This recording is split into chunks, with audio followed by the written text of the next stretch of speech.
evening. Welcome to the lair. I'm Largo, and this is something a little different. We're going to be exploring a new different kind of lore than our typical fare. We're going to be heading back to the 70s and looking at the G.I. Joe Adventure Team years. And to help me with that, we've asked a couple of fellows who are well versed in the 12-inch Joes to come on and help us out. So here's our buddy Axion Figs. What's up, guys? Otherwise known as Ed. Good to see you, sir. Also, Jeff from Skunk Works. Good to see you, sir. Guys. Cheers. Nice. It does hit the spot. Going down easy. And last but not least, Adam from G.I. Joe: The Lost Chronicles. So, hey. Good to see you. I hope Coke's paying you for that. You know, they should. They really should. They should. And last but not least, my co-host, Wilhelm from Wilhelm Toy and Hobbies. Hey, how's it going, guys? What's up? You know, Jim, as you're doing the intro, I was thinking you should have put a warning on this that this is the old folks' home here tonight. Yeah, we do put a disclaimer on the lounge, but it's all good. You know, that was really a good intro, by the way. Well, thanks. Yeah. I enjoyed putting that together and doing some research on these guys. An awesome intro, it's a good thanks. Trip down memory lane. You know, that's what kind of got all this started for me. Oh yeah. We do a lot of exploring backstories, whether it be music or movies or other toy lines, and somewhere along the line, I got a hankering to put together a vintage shelf of stuff that I enjoyed as a kid in the 70s. So, you know, looking for some good classic Mego superheroes and Star Trek stuff. And of course, had to get a 12-inch Joe. But I know nothing about the G.I. Joe market as it is today. And so started going down that rabbit hole and realized I need some help. So I reached out to you fellas, started watching your YouTube channels, looking at some of your back catalog and some of the stop motion or photography adventures that you do. And man, I was hooked. I said, yep, I got to get back into this. So this is where we start. And so for those of you at home who aren't familiar with the 70s Adventure Team, we'll do kind of a overview of their origins and whatnot. And then we'll start picking these guys' brains on how to create a new 12-inch collection for today. So, again, thank you, gentlemen, for taking the time to join us on this new adventure that we're checking into here. So, the links for these fine gentlemen are in the description below. Highly recommend checking out their channels. There's some good stuff there and some fun how-tos if you're looking to do some customizing or some repairs, bringing back some Joes from the dead. They can help you out. So, happy to be here. You invited us. Well, thanks.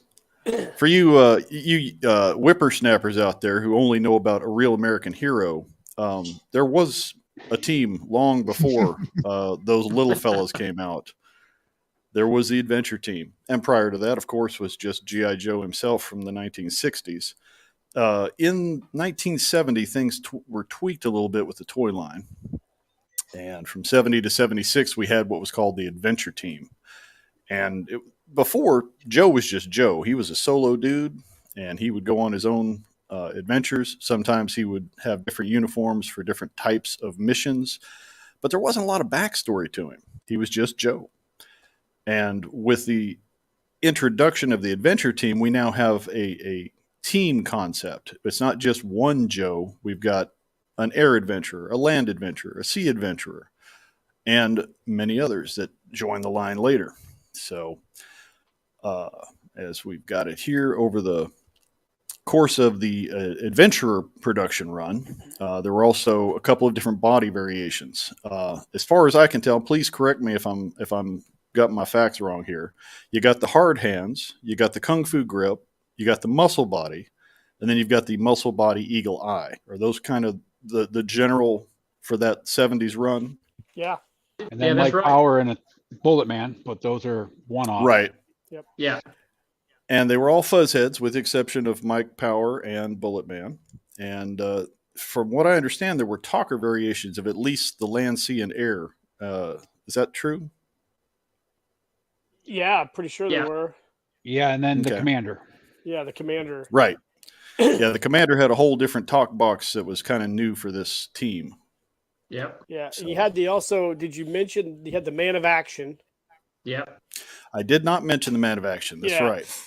He had the. I think, and if you guys quote me or correct me if I'm wrong, I think the man of action actually had the original 1965 or whatever the year the first Talkers came out, talking soldier box in it. I think he repeated all those phrases. I think.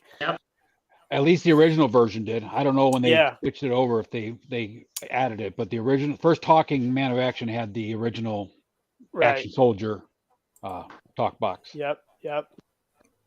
Okay. So, according to the lore in their interwebs and from Hasbro's official headcanon, the origins of the adventure team date back to 1970 when the U.S. Joint Chiefs of Staff began funding a secret project to train elite members of the U.S. military in air, land, and sea reconnaissance. This new team of mega soldiers was given the code name the Adventure Team. So that's their story. The team members were deployed into sensitive situations where traditional armed forces could not be used, and their special Alpha Tango insignia identified them as an elite group allowed to operate freely around the world. Pretty handy. I love this art, man. Those old, box art, just the painted style. I wish they'd bring that back because that's just a whole better thing than this computer It really is generated nice stuff. artwork, Jim. It but is. for a Growing second- up, that's what. Go ahead. Oh, sorry. For a second, it looked like he was making a hard decision, and the gorilla is actually whispering in his ear, like, "Go ahead." Yeah. I'm thinking seeing that don't gorilla drop over the their soap. shoulder. Don't yeah, drop the it soap. probably made it an easy decision. But I think box art. I mean, that was marketing genius on Hasbro's part because growing up, I mean, that's what drew me in was the box art. It's like the box was telling the complete story, and it was just they're having an awesome adventure. It's like I want to have that adventure. To me, I love the box art. It was classic. I wish they would bring that back. That's something that I do miss. Yeah, that's one of the cool things I think that the G.I. Joe Collector Club did. They have that artist, I believe his name's Larry Selma. Yeah. He just recently did a Green Beret set for Cotswold, but he did the box art for all the AT themed convention sets, and they're in they're paintings, original paintings. He's a good follow on Instagram if you guys don't follow him. But he did those original paintings on those boxes, and they're fantastic, and it's definitely a callback to those original Adventure Team box art images that probably would, if Hasbro just produced a line of lithographs of that box art, they would sell those out instantly. Yep. Oh We yeah. just talked about the art on we did Adventure People from Fisher Price last Tuesday, right? And the package art's the same. You see the adventure that they're having, the scuba tanks and the Jeeps and all that, and you're just like, as a kid, you're just like, yep, I want to do that. I'm going. Yep. Yeah. Oh yeah. And they were very much in the same spirit of adventure between the two lines. What Fisher Price was doing with those little fellows, and then what the Adventure Team was doing with 12-inch Joes. So, according to their lore, each member was also given special high-tech equipment, including vehicles. They were trained to work alone in high-pressure situations. By the mid-'70s, construction of the Adventure Team headquarters was complete. It was a state-of-the-art training facility and advanced base of operations secluded in the Sierra Nevada mountains. And I'm guessing if you guys have got a few of these sets that have survived and made their way into your collections, including the training tower, the headquarters, all that good stuff. Yeah.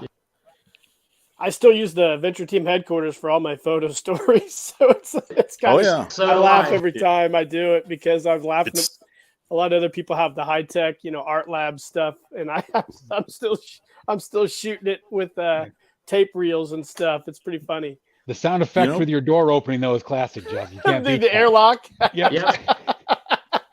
Yeah. Back in the day, it's vintage, man. You have to use the original headquarters. I do. Yeah. Yep. That stuff was high tech back then, though, man. Tape reels and a television screen, man. Well, and you're talking about that. You take like the mobile support vehicle. They actually had drones. Yeah, they did. The little drones that shot out of the thing there. Yeah. Yeah, that was back in the 70s, dude. It's like you never even heard of what a drone was, but it's like, they were ahead of their time. For sure. Absolutely. For sure. And nowadays, looking back on it, just the style, especially those old cardboard sets with the vinyl cover on them, whether you're talking about like the Mego Batcave or the G.I. Joe headquarters, it was just, it's a very cool nod to a time when there was more art in how things were put together. Yeah. It wasn't all just cheap stickers. Yeah, that's what I think is kind of cool about Randall Wall up there in Canada. That's doing those Art Lab paper models for Cotswold Collectibles. I don't know if you guys are familiar with those. I know Ed or Lyle and Adam are both familiar with him, but that's definitely, when you look at him, it's kind of a callback to those 70s, early 80s sets. Even like the Star Wars sets from like Sears or JCPenney would have those cardboard backgrounds on the Droid Factory, but I love those things. They look cool with your figures, and they're just like a really updated vintage version of what we would have had back in the 70s. Right. Yeah. I just ordered a couple of those to try them out. So when they get here, I'm looking forward to putting those together and setting up a display area. So as I build my collection, they got somewhere to go. Which ones did you get? Yeah. I got the Bionic Lab because I've got a Mike Power coming. And then I got the, I think it was the communications or command center. And then I had to get the captain's chair because you got to have a captain's chair. That's awesome. They are kind of a pain in the butt to put together, but they really are cool once you get them together. They really are. Yeah, I brought my hex table that I just finished. Nice. Yeah, I got a video. Nice. It's kind of funny because when I first got this, I assumed it comes with this little, it's like a tea light, right? So I assumed that this was just going to be like a light up green light or a light up light. But actually, it is a full on disco light. You can't really see very well with the camera, but it blinks red and blue. So when you play this in the dark or turn it on, it looks like a full on disco. But it probably looks pretty cool in the sonar part, right? It does. It's awesome. I got a video coming on how I built it pretty soon, so you guys have to check it out. But cool. This is the first one I wanted to build, but I needed the cryo tank for Adam and I's photo story last year. So I bought the cryo tank and jumped right off in the deep end. Hey Jeff, did your radar table, did it come with that light? It did.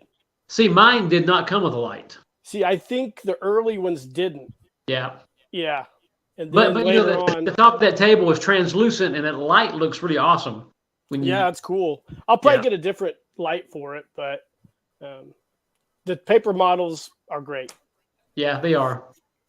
Yeah, I've done some of the extreme sets for the 1/12 scale, and it's a similar construction, I think. And they look great in photography.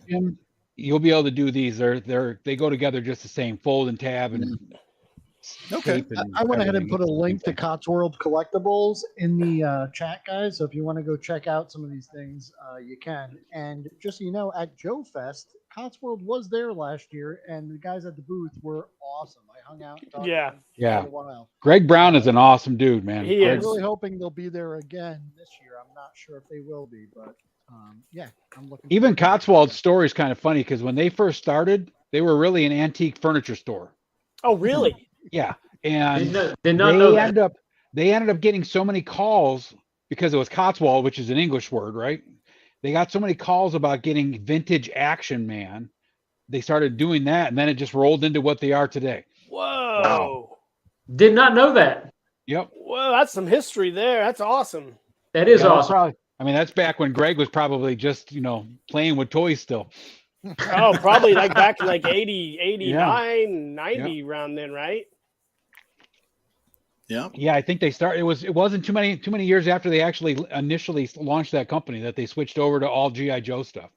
Wow. And that was the reason they just kept getting so many phone calls and requests for vintage Action Man from GI Joe collectors. That's wild. Cool. Well, they've definitely done the community a good service over the years, especially people trying to find, some of the Elite Brigade, pieces to fix stuff and whatnot. It's so awesome to get a Cotswold catalog still in the mail. It takes you back to the magazines you used to get as a kid, right? I mean, because you just flip through it, and back in the day when I first started buying from Cotswold, that's how you actually bought. You flipped through the catalog, you pulled out the number. You actually had to call them in Washington. Yes. Washington would be like, "Hey, I need part number 74 whatever," and they'd be like, "Oh, we're out of stock." I'm like, "Damn, I need that Colt. I need that Colt Peacemaker. I'm building a Wyatt Earp. What's the matter with you?" These days, getting any kind of mail that's not electronic is a good thing. Yeah, I think Greg does a really good job on that catalog. Like you said, it takes me back to the days when me and my brother would just look at the Sears wish book in the back. It just drool. It's like, we'd make a little marker. We want that. We want that. We want that. Oh yeah, every year that was a thing. Somewhere around end of October, beginning of November, the catalogs would start showing up, and you'd start getting in there and making your list. Here's the Montgomery Wards. That was always our favorite. Yeah, yeah, man. They have all those sets, and it's like, and you look back at the prices now. It's like $1.99 for a Joe, or like $5.99 for the helicopters. Like, are you kidding me? Yeah. Makes you want to get a time machine. You can buy a rubber tip for the propeller blade for $5.99 anymore. Yeah, no kidding. I do have a time machine, but I don't think it's working right now. That's right. You featured that in one of your videos. That was a crossover between me and Jeff. Yeah. Yep. Very cool. Yep. I got one. It just only goes forward. And yeah. It keeps adding lines to my face every time I use it. Every 12 years it works. Or every 12 months. 12 months it works. Yeah. Well, over the years of the adventure team, the focus changed and expanded. So not only were they doing reconnaissance, but then they started doing environmental and medical research, peacekeeping activities, recovery of lost or stolen artifacts, and occasional forays into cryptozoology, as we've seen in some of your guys' videos. Those are fun. The individual members' identities are shrouded in secrecy. When a member retires, a new specialist is recruited to assume his position on the team, and this ensures that when there is a tough assignment, the adventure team will always be there to get the job done. That's their canon. My head canon, you can name your Joes. They don't all have to be just air guy and land guy, but, mileage will vary. Or mom. So for the team commander, they came up with 8 new voice commands, and of course had the same pull string mechanism and all that good stuff. So I listed the commands here, which some of you guys probably know by heart. But, I've got a tough assignment for you. This is going to be rough. Can you handle it? We must get there before dark. Follow me. The adventure team has the situation controlled. Set up team headquarters here. Contact adventure team headquarters right away. The adventure team is needed in Africa, apparently. And mission accomplished. Good work, men. So it's cool. Yeah. I like to know how they came up with all these phrases. It was a bunch of dudes in polyester pants, smoking cigarettes, drinking like hot toddies. Yep. Probably just blowing out their lungs with cigarettes, coming up with these. I love them, man. They're probably watching reruns of the Rat Patrol and just taking down notes from the dialogue or something. Who knows? Dude, I remember the first talking commander I got was like in 1984, I think. My mom got it at a flea market, and I still have him, and he says all the phrases clear as day. And I could just remember laying in my bed at night playing that over and over again. And yeah, you're right.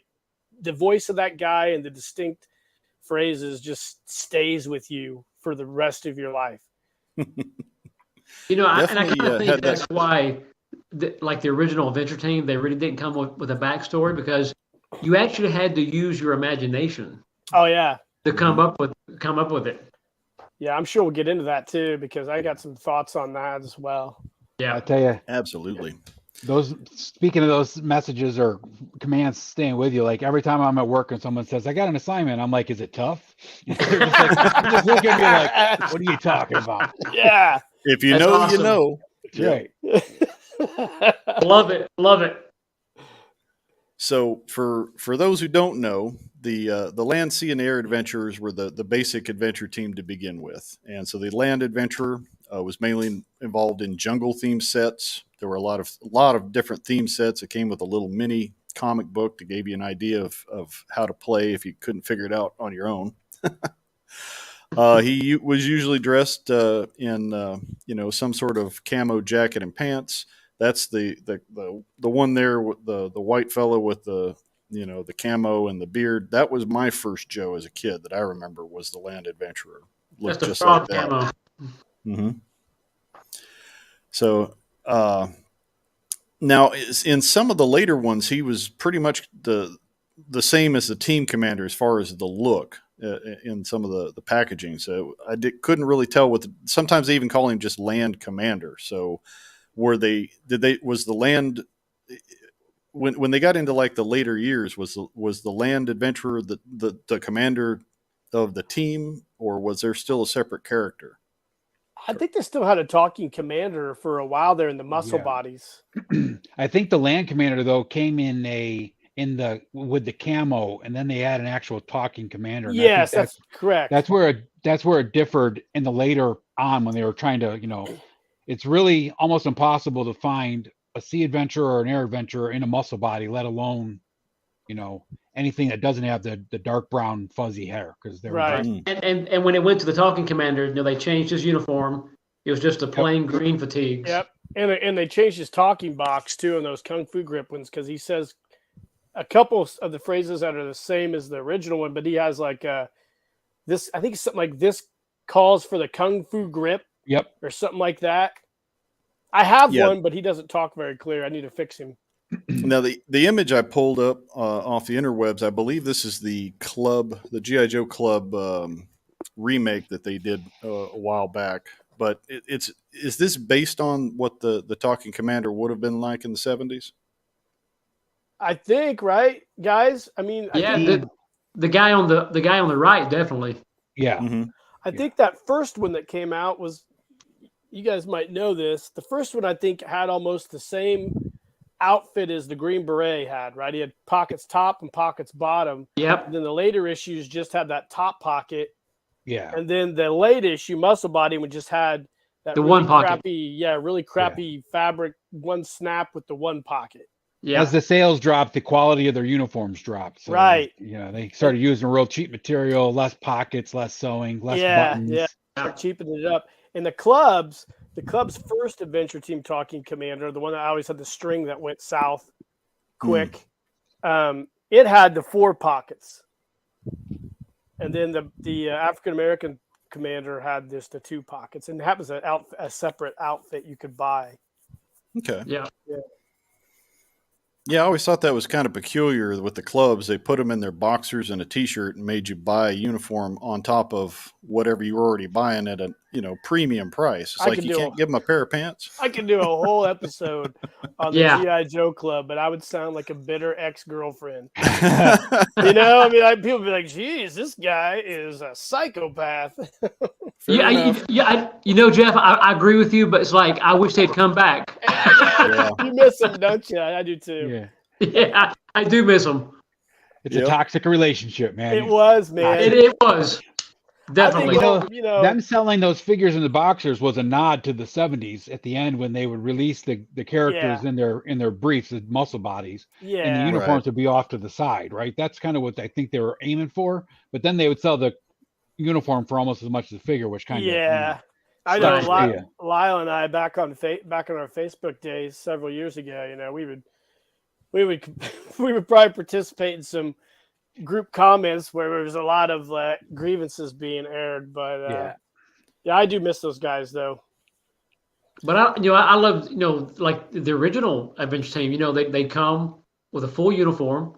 They'd come with a shoulder holster and pistol. Right. They'd come with a rifle. You know, it was just out of the box. I mean, you could play with it right out of the box. Coffin box was great. Yeah. Well, let me roll through the roll call with these guys, and just so the folks in the chat who aren't familiar with them get an idea of who we're talking about here. So the Air Adventurer was next. He was usually the guy who'd be in the helicopter if you had him. And the helicopter came in two flavors. You had the yellow one from the original Adventure team, and then later on when the team started dealing with the intruders, you got this cool black one with the capture claw on the front. So he was usually the blonde of the team, and he would either wear the orange or sometimes he'd have a blue flight suit. And that was kind of how you knew who your Air Adventurer was. And then the Sea Adventurer with the classic Sea Wolf there. Love that thing. You know, kind of in the spirit of Jacques Cousteau, for those who are old enough to know who that is. Oh, yeah. Oh, yeah. You know, he was the redhead of the group. Had a kind of an homage to your dungarees that your sailors would wear, but you know, kind of his own flavor on it.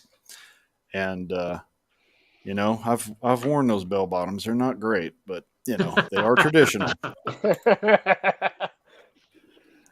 And of course, they got some cool vehicles. You know, the biggest and fanciest, I think, was this one, the more mobile support vehicle. And this was a definite departure from the traditional G.I. Joe from before, where it was all very military themed. Now we're getting more into the sci-fi and total adventure. And it was just cool. Like you said, forward thinking with the drones. It's got the big searchlight and the radar dish. You've got all the maps in the back. The little front module can pop off and be a little ATV. It's like they thought of a lot. And it was really designed for you to be like the centerpiece of your play, and you know, and get a load of that price. Where's the sticker at? What can you see? Oh, it's in the catalog. It was $16.99. Yeah. $16. Can't even buy a 6-pack of beer for that now. No kidding.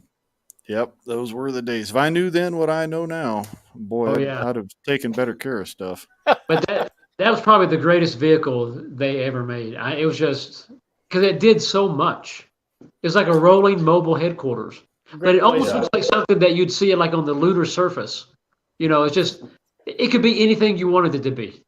Yeah, and it is very reminiscent. Like Ed was saying, we just went through the Fisher-Price stuff when they did their one. I think the Alpha Star. Or Alpha. Yep. Oh yeah. It was similar to where you had a forward section that could be detached. You had a mobile lab, and it was the same kind of principle. And this thing was awesome. And you could fit more than one figure in it. And nowadays, most vehicles you can shoehorn one figure in, maybe. Yeah. But and Hasbro was so smart making all these things so bright yellow and red. Oh yes. Yeah. I mean, that was absolutely that just drew kids in. Like, oh my god, I gotta have this because they're gonna see it from the moon. It just popped. You know, from a marketing standpoint, the two most popular colors are yellow and red. Like if you look at today, like most of your like children breakfast cereals, they've got those two colors, yellow and red. Yep. It captures your attention, and it was brilliant to use those colors. I think that's why my 4-year-old loves the Shogun Warriors so much, because of the bright colors.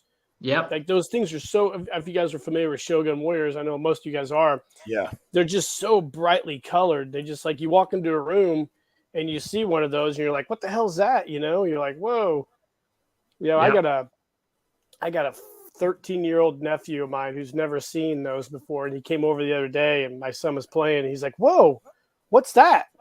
I'm like, those are Shogun Warriors, man. He's like, whoa, those are super cool. I'm like, well, you can't have them. They're ours. I shared all my collection you're getting, kid. Go away. Yeah, get out of here. Play video games. Another neat innovation that they had back in the Adventure Team days was the Sea Wolf. It had some cool features. You could actually put your diver in there. You could put it in the pool. It was meant to be played with in the water. Yep. Much to the chagrin of your parents, if you were stupid enough to put a talking Joe in this thing, because it would ruin that squawk box. But Done that. it would, it had the little bellows system. You could send it to diving if you wanted, and even had a little viewfinder so you could sit on top of the water and look down and see the adventure. Had the cool squid. I mean, it was a whole deal packed, plus a little mini comic that came with it to tell you the adventure. A gigantic monstrous squid, I'll tell you. I mean, and just look at that box art. I mean, how could you not be drawn to that? You could. There's no way. Isn't it neat how Hasbro essentially borrowed all the tech from that sub design and used it years later in the Shark for the Real American Hero line, because that Shark did the same exact thing. Yep. You know, you could dive it and bring it up with air, and it was basically had to be based on that tech. Makes sense. My older brother had this, and I remember it was just like Scuba Pete said last week about the sub for Fisher Price Adventure People. Oh yeah, it was like, Mom and Dad, I need more warm water in the bathtub because I'm not getting out yet. I'm not getting dude, you had to have like when I grew up, we didn't have a shower, so we had a giant cast iron tub in our house, and that was the best thing with the Adventure People, dude. You could just sit there with that sub and that helicopter and just play in that for. I mean, by the time you got out of there, you were so shriveled up. My little hands were shriveled, but man, blue lips and the whole 9 yards. Oh yeah. Yep. So that was then, but 75 brought us a whole new team. They jazzed things up, and this is the team that I remember most. I was born in 71, so when I was old enough to start remembering the toys, these were the Joes I remember. I had a few of the earlier ones that I had either inherited from other family members or whatnot, but new Joes, it was the Super Adventure team. And so things got a little different here. New lineup, and it was more of a concise group. So you had your land commander or land adventurer or Eagle Eye, Then you had the two newest members, which were Bullet Man and Mike Power, the Atomic Man.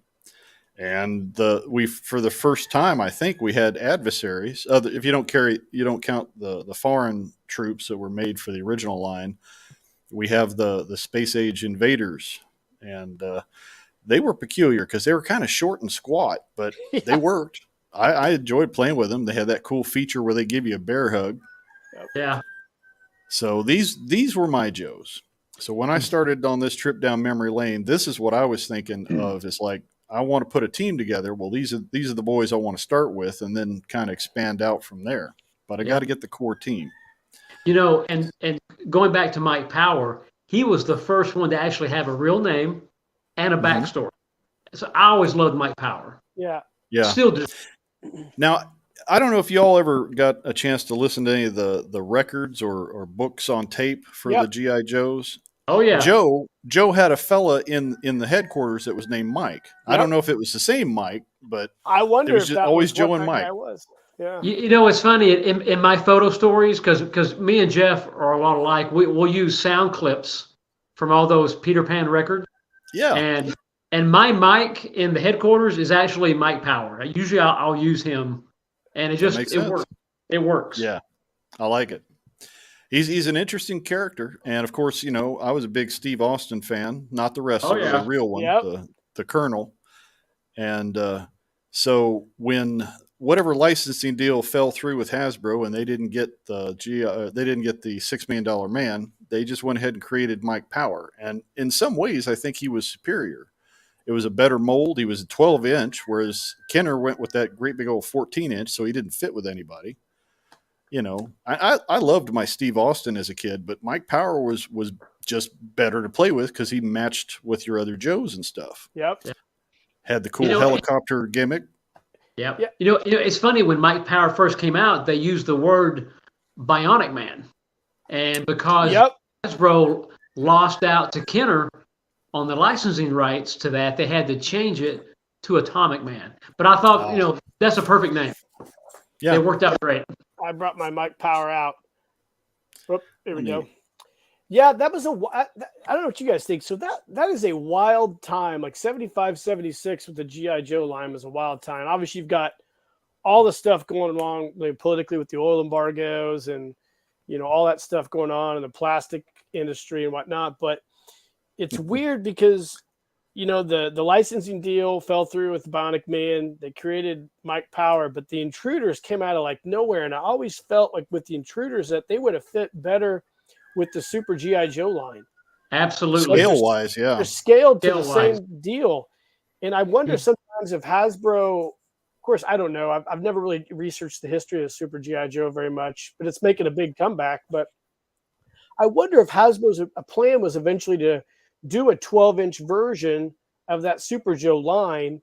And then, I don't know. I mean, it's weird. I like Super G.I. Joe, but it's an odd line. And the Intruders just felt like they fit in the Super Joe world rather than the adventure team. I've always thought that those Intruders or the Mego 8-inch Mego world. Yeah. What's that? I always thought the Intruders were destined for some other line, and it was like we need something for the superhero sci-fi bionic theme we're going with here, because that's what everybody wants. They want space, they want sci-fi. All the adventure stuff is gone, but we need an alien. And someone was like, "Oh, well, you're designing these for, like you said, Super Joe or whatever." And it was like, let's throw these in here. And in true Hasbro fashion, the commander of the invaders had to have a beard, so. Right. Yeah. Well, I mean, and you're in that time frame, 76, 77, Star Wars was coming out. It was going towards sci-fi. So that might have been their reasoning behind that. Yeah, that makes sense. One neat thing they did with these guys was they actually put ads in the comic books. And so sometimes you'd get a comic and you'd have a whole page spread that was about either the Atomic Man or about the Eagle Eye looking on and finding the Intruders, or Bullet Man making his debut. And it was just a cool little mini story. And these comic pages were carryovers from the vintage 60s Joe military. When they released those in the later 60s, they would put a little quick story in there just to give kids that obviously didn't have an imagination some idea what to do. Jumping off point. What was it? Skip and there's two kids that they were always in those comics. I can't remember their names. Skip and something. That's cool. But yeah, I really like these. Yeah, that the Super G.I. Joe Adventure Team is one of the weirdest things. Some of you guys, I know Ed and Adam are probably familiar with this, but the last year before the G.I. Joe Collector Club went south, it was like 2018, they were able to go visit with some of the old engineers at Hasbro who worked on the G.I. Joe Adventure Team line. And they were able to really grab a really good treasure trove of concept drawings that were never made, prototypes that were basically, done, especially for like the muscle body and the Mike Power. Like Mike Power's head, I did not realize, was based on a big Jim head. Oh. So they took a big Jim head and kind of reverse engineered it into a Mike Power head. It's wild. I saw this on this photo slideshow that they had. They showed it at the convention that year. And the concepts that they had for the adventure team moving forward were so cool. And you could see how, like, one of the they were going to take that platform that's being used for the Big Trapper, which is a cool vehicle, and they were going to build on that platform. But you could see they had a concept drawing where there's a vehicle that looks just like the Real American Hero APC for the adventure team. Wow. Oh, that would have been awesome. Yeah. I don't know if you can see this, but there's Andy and George. Let me blow you up here. And these were with like the original going the wrong way here. Andy and George. Yeah. Okay. And the adventure they were actually put with like from 60, I want to say 67 in the original Joes, like when the Green Beret came out and the Arctic Mountain Troopers came out, they would put those little comics with the actual figures. Dude. Oh, very cool. That's cool. That Green Beret in that picture is awesome too. Yeah. Yeah, that's great art. That old art from the 1960s comic book art and 70s is just awesome. Yeah. Yeah. So this is why I was a little confused, because when I got my first Joe, he didn't come in a coffin box. He came on a bubble card like this, and he was called Land Commander. So it's like, well, he's the boss now. I guess he got a promotion. But older kids had the talking commander, which was a whole different character, a whole different figure. And it's like, well, I don't know. This guy's a boss of my team. I don't know about y'all guys. So I'm not sure, but I'm sure that was strictly a price point decision. Yeah. To do that. Yeah. I'm sure it was much cheaper to put that in a bubble window box than it would be like a coffin box. I wonder if they just attached Land Commander just to the Eagle Eye figures to set them apart from like the Land Adventurer. I'd have to go back through my old books and look at the bubble packed versions of all those figures, but it's probably true, because I think when I sent Jim a picture of it, my first G.I. Joe, which was actually like after the line was already dead. I was probably like 4 or 5, so it was like 77, 78. Yeah. So many stores were still selling out, but it was actually the Land Adventurer with the muscle body and the blue trunks. And I think it says Land Adventurer on that bubble card. Yeah. It has the duck camo off to the side. He's not wearing it in the thing. Okay. Yeah. That might be the difference. They went through some weird changes there towards the end, trying to rebrand. When they were coming to the end of the Venture team, like for that time area, I think they just were going in so many different directions, and they were really good about refurbishing, old figures, new packaging. But yeah, it was you could tell it was chaotic. Well, I think Hasbro was struggling at that point in time, because Hasbro had no idea what to do next. Right, Joe was a staple for the last 14 years or so, 15 years, for sure. Right?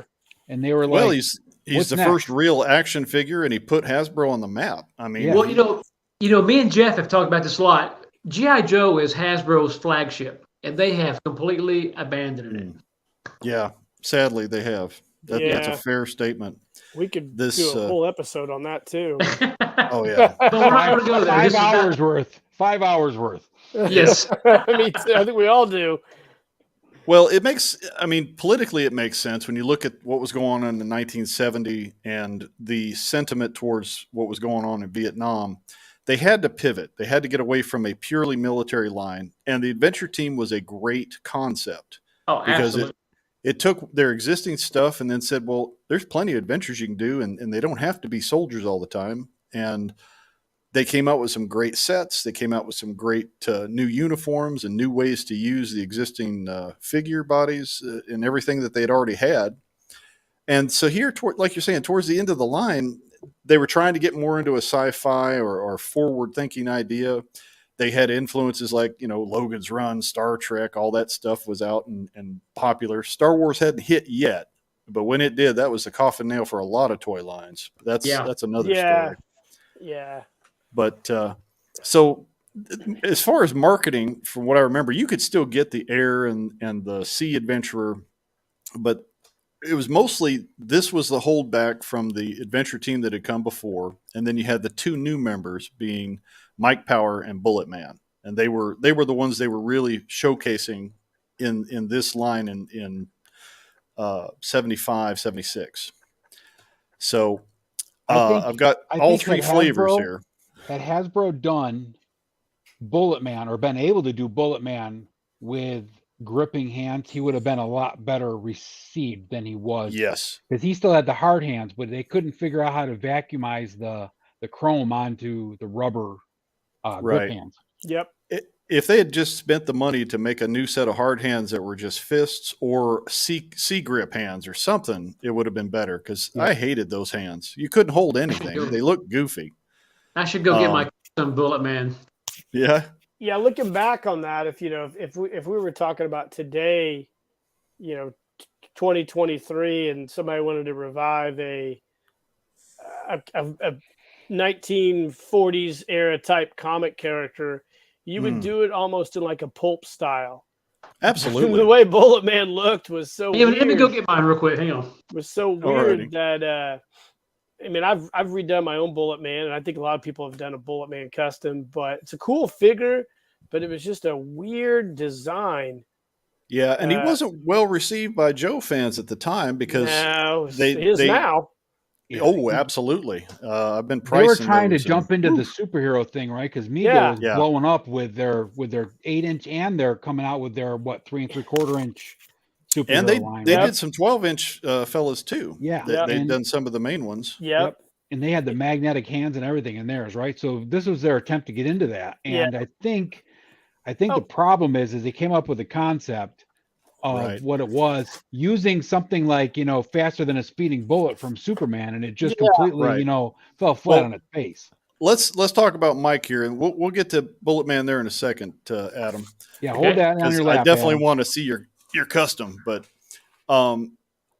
Mike came in 3 flavors.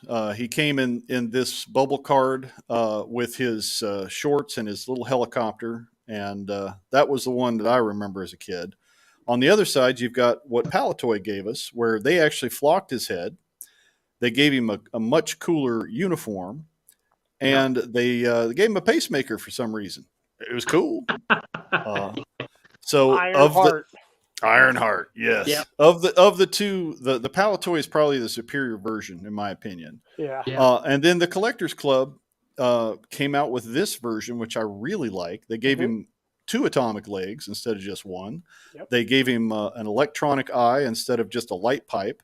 They gave a new face sculpt to him. It's a great figure, and I was fortunate enough to recently win an Evil Babe bid. I got one of these on my way. I'm super excited. The only bad thing about this figure from the club is that he comes with white dress shoes instead of tennis shoes. Yep. Are they dress shoes? Oh, we can fix that. Yep. They gave you some white dress shoes. Yep. That's goofy. Go ahead. We'll get him some proper shoes when he comes in. But starting to build my core team with this Joe here from the Black Rendezvous and Mike. Those are going to be my first 2 in the set, and I'm super excited to get them in. Yeah, that updated version of the Black Widow Rendezvous that you have on the shelf was a cool updated set. Yep. Were you able to get the accessory set for the Mike Power figure as well? I was. Great accessory set. Great. Nice. Yeah. Really nice uniform, and the whole display that it comes with, the coffin box, the art on it, they did a good job. Yep. I wasn't into the Collector Club when it was around, but if I had been, I'd have definitely picked that up the first time around because it's just a cool piece. Even if you don't collect anything else Adventure Team, this is a good one to get. Yep. Yeah, if you don't have some good sneakers, Jim, let me know. I'll send you a pair of sneakers. Thank you. Yeah, I got to start putting together a bits box. I got all my bits boxes are for 1/12 scale for customizing. Now I got to start getting into 1/6. They won't fit. I tried. And while they were pushing Mike, they gave him his own outpost. This I had, and I thought it was pretty cool, even though it was just a training center. But on the outside, you had the wooden cabin. It was the log cabin was sweet. Yeah, that's a cool I have that. It's an awesome set. Yep. You had all kinds of activities you could do to test him out, and the treadmill to keep him in shape. Yeah. And so, it was very Atomic Man centric. It was all about him, but you could also use it as your headquarters for all your Joes, which is what I did, Just the only other way you were going to sell a treadmill as a toy is to put Olivia Newton-John on it. And that was it. Back in 1976. Or Farrah Fawcett, maybe. Right? Yeah. You got to get physical, though, right? Angels. Olivia Newton-John, right? She got physical. That's it. So here's our guy. Linda Carter would have been my vote. Oh, yeah. She was a Wonder Woman. Now, I played with this fool thing until the chrome came off the darn arms. I mean, he was cool. I loved superheroes as a kid, so it was an easy one for me. And I never did care for the hands. Like I said, mine didn't break, fortunately, but they were just so goofy. It's like if he's flying, it's not really a flight pose, and he can't really hit somebody with a fist. He can give him a karate chop, I guess, but it was cool. It was different, Palatoy took it and gave him some rocket boots, which was a nice extra feature. I think they did the helmet a little different too, if I remember correctly. But Hasbro released one commercial for this, and the commercial is absolutely amazing. When he goes down the deal. Yeah, glad you reminded me. I think I pulled one of those up. Let me check over here in my bag of tricks. I was going to say that car art with him smashing through the wall. look at that. That's amazing. Yeah. That's great. Yeah. Look at Yeah. Let's take a look at the old. Bullet Man, the human bullet. Introducing Bullet Man, the human bullet. And Mike Power, Atomic Man, and Eagle Eye G.I. Joe with moving eyes. You can make Joe's eyes move. Imagine the Great Silver Cup. And their mission is to break through the fortress and recapture the cup. You can send Bullet Man. Bullet Man, the human bullet. Mission accomplished. New Bullet Man, the human bullet, Eagle Eye G.I. Joe with moving eyes, and Mike Power, Atomic Man. Yeah, you get that song stuck in your head all day. Nothing better than saving mom's thimble. That's it. Yeah, what a Yeah, wild, also the- what a wild storyline. It's But that, also you the know- only thing they could have him hold. Because of The, But the- you know, Right. I know. you look at the comic strip there on the left. That's very reminiscent of Marvel comics. Yeah. You know, Yep. Just- yep. yeah. We'll have to do a whole show just on the history of the Bullet Man because he was a 1940s pulp hero. He was an actual comic book hero Yep. from another line, and then eventually he got into, I think DC picked up the rights to the Fawcett character.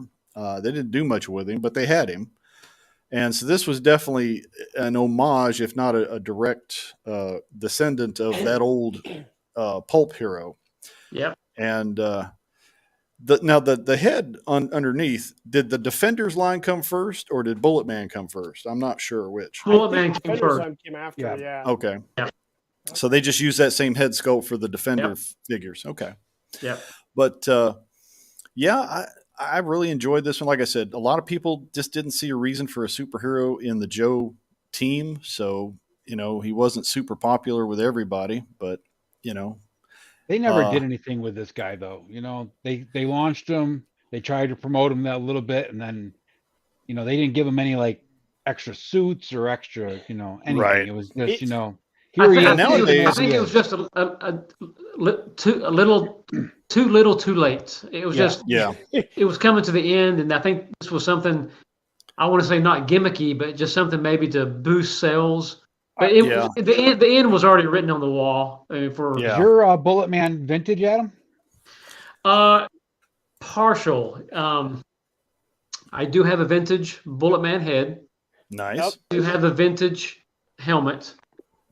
It is a Is that chrome? vintage. It is a vintage body, but I use cyborg arms. Now, Jeff's custom inspired me to do this. I used the DC cyborg arms.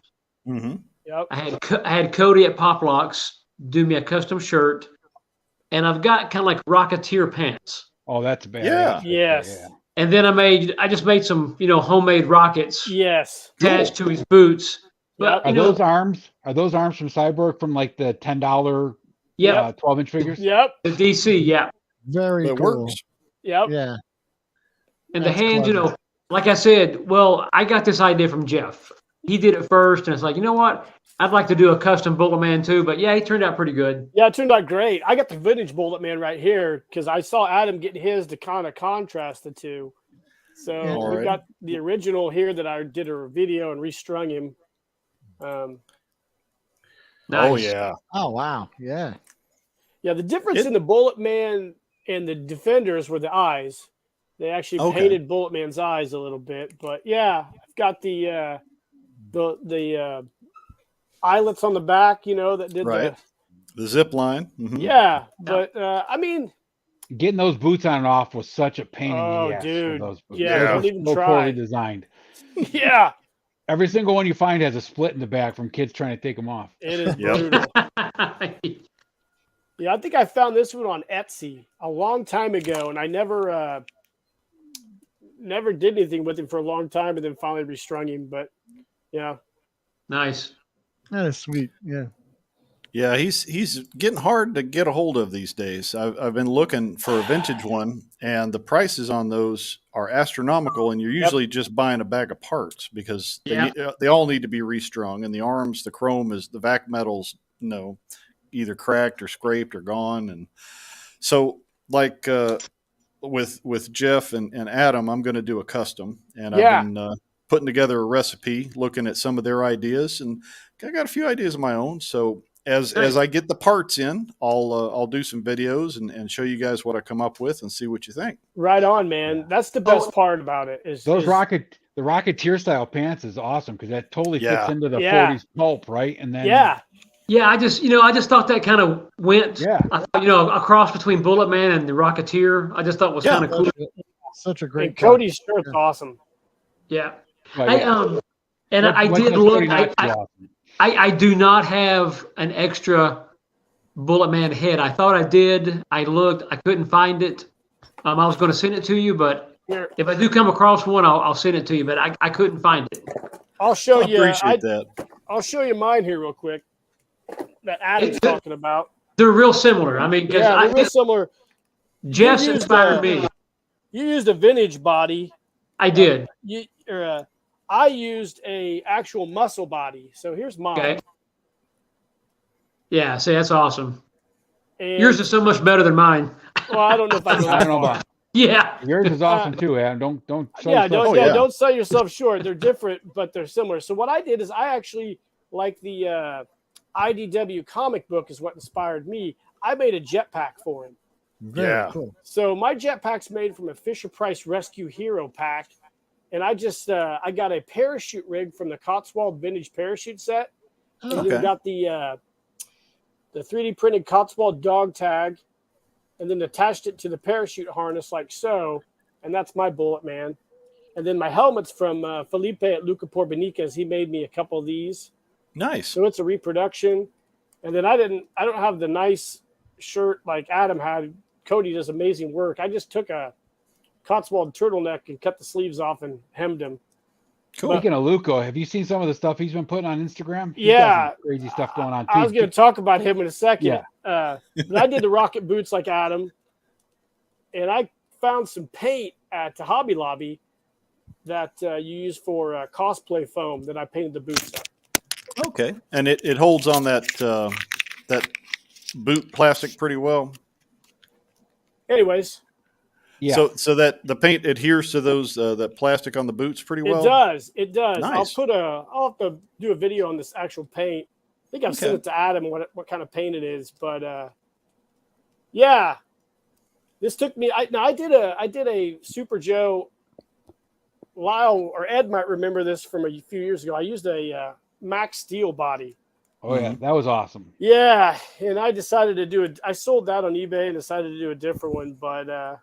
That was your Bullet Man Noir, you called him? Yes, I saw the video on that. That was good. Yep. Mm-hmm. So Adam and I are basically brothers from another mother. We are. We are. I mean, I think I told you this today, Jim, is that I used to love doing the photo stories, but I don't get a lot of time, and Adam just is taking it over and does such a freaking awesome job with the photo stories that I'm almost become a fan of just him doing it. And I just try to, since we're doing that one together, I just look forward to maybe doing that. I'm just waiting for a Mystery Inc. to come out from Adam. That's all. Adam, I'm just waiting for a Mystery Inc. story to come out from you. Yeah. We'll get into that. Well, I tell you, Jeff is too modest. To me, his photo stories are the gold standard because it was actually a couple years ago. I didn't have a YouTube channel, and I was collecting. And I was just randomly looking at YouTube videos, and I came across one of Jeff's photo stories. It was the creature from Doom Lagoon. Yeah. and I watched it, and I was just absolutely mind blown. I was mesmerized. It's like, that is so awesome. It's like, I can do this. I think I can do this. Yeah, and, you did. And I reached out to Jeff, and he was so kind, and and gave me some pointers, and I started doing something, and I told Jeff all the time, it's like, it's hard for me to go back and look at my first photo stories because I didn't know what I was doing at all. But that's the cool thing. That's kind of like Adam and I got together in the last few years, and started we were kind of the core members of our group that we call ourselves the Axis of Awesome.